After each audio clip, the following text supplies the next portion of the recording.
Hi, Monica here. I think it's important that I just chime in about this whole Russell Brand thing.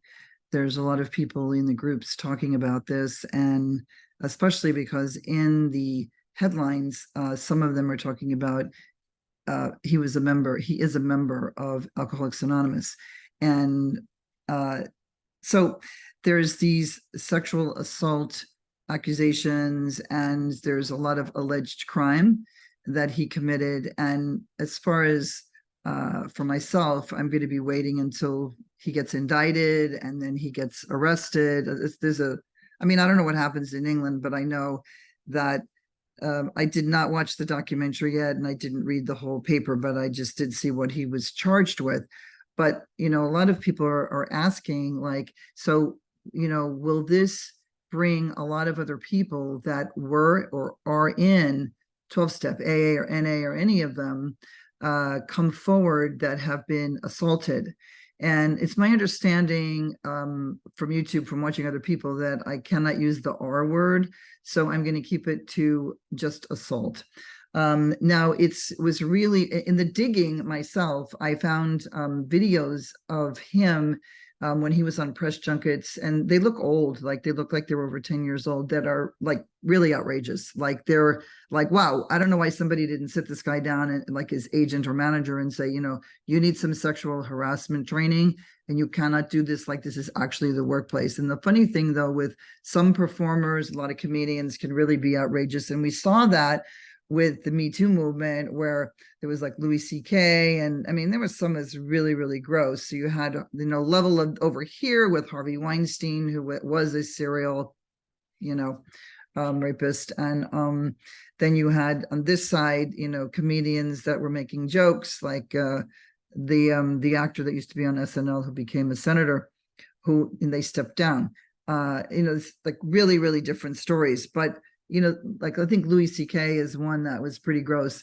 And so anyway, seeing his behavior, it looks like he really like cleaned up his act, so to speak. He's been in 12-step for a very long time, used to be really talking about that all the time. And, as the COVID and all that stuff of 2020 locked down, he actually stopped talking about that and started to really talk about all the lockdowns and talk about big pharma and all that stuff, and actually did a lot of great exposing of things. So I didn't really like him when I was a stepper myself. And then when I left, I that whole thing he had going on with being a stepper and writing his own book and rewriting the 12 steps, I was like, this is ridiculous. Like, I don't even know. But when he started, kind of pushing back against some of the other stuff that we all in big cities in America were really upset about, I had a different point of view about him. But I want to know what you think in the comments. If you could tell me what you think and what your feelings are. I have Facebook pages, but I think that in there, you have people that are really crying for, you're innocent. I almost said guilty till proven innocent, right? But that's not the way it is in America. It's like, okay, let's get the lynch mob out, and but by fingers, but there were people who came forward. They were vetted. They went to the police way, way long ago. One of them went to a rape crisis center. And so, to respect victims, especially, that's what my work was, the work that I did in my film was about predatory behavior. But, there's a difference.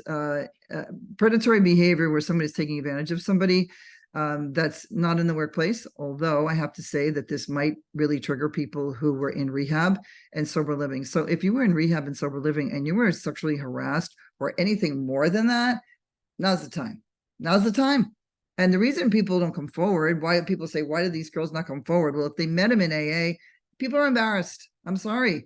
You have people brag about being in AA, like, Bradley Cooper or Anthony Hopkins, and you have the normal person is embarrassed, okay, that, oh, you had a drug and alcohol problem. Well, why should I believe you? Like, all that stuff is very, very real, again, about being embarrassed that you had any issue at all. So it isn't like, plain Jane, or like, say, the things with Bill Cosby, where you had some really famous, beautiful, successful models.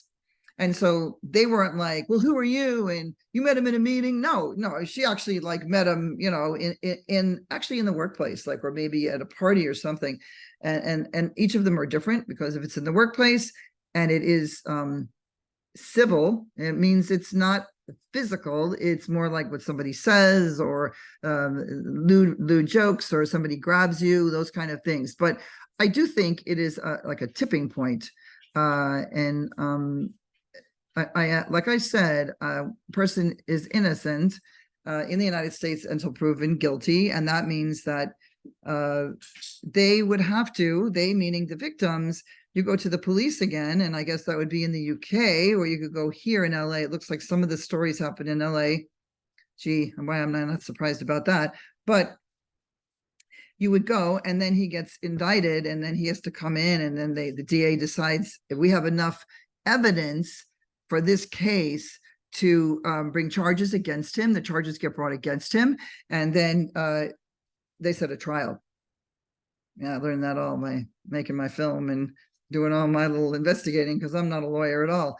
But I did learn some of that stuff. And sometimes you're told things that are not right and not true by even well-meaning policemen who are like, well, there's nothing we can do about it. When this poor woman at an AA clubhouse was being what is it? Battery. That's what it is. Sexual battery. So everything is not an assault. Battery is less of a charge, but it's still there, a charge.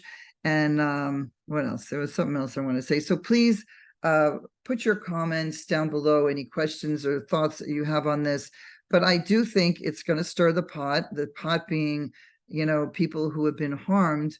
And I have always felt like, especially people who, there's so many stories, hundreds of stories I've been told about it happening in rehab and sober living, and those are businesses. And those will be so much easier to go after the company or the person who works there, like a counselor hitting on you. And the counselor, but there's a big story that just came out out of New Hampshire, where that was on NPR. But yeah, so thanks for all for listening. And I don't know, I'm kind of lost for words. So we're going to stop right there, and we'll see you again soon. Bye.